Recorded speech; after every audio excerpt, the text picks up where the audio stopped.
सैया चल गईला छोड़ी के और बहो कुछ होई तो हम का करब हो। सैया चल गईला छोड़ी के और बहो कुछ होई तो हम का करब हो। मन करता तोहके शराबी हो तो कहियो कदी देवरबा पापी हो। मोर जवानी के फोटो कापी हो कहियो कदी देवरबा पापी हो। मोर जवानी के फोटो कापी हो।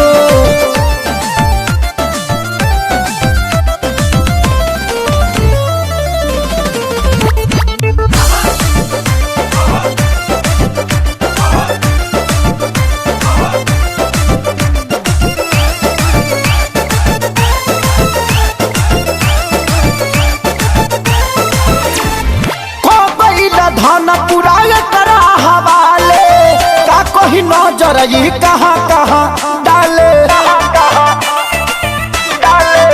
हाँ कोई धन पुराय करा हवाले का कोई नजर ये कहाँ कहाँ डाले। लाला चावे देखा के ही टापी हो तो कहियो कदी देवरबा पापी को। मोर जवानी के फोटो कापी हो कहियो कदी देवरबा पापी हो। मोर जवानी के फोटो कापी हो।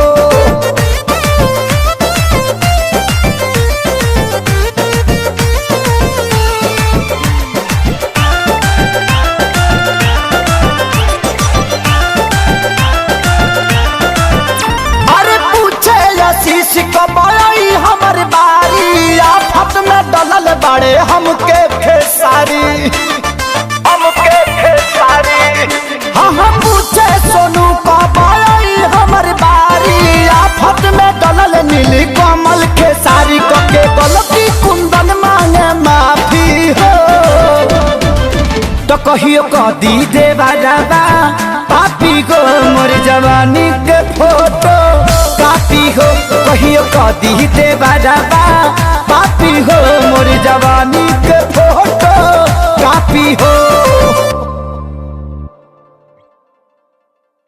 तो कहियो कदी देवरबा पापी को। मोर जवानी के फोटो कापी हो कहियो कदी देवरबा पापी हो। मोर जवानी के फोटो कापी हो।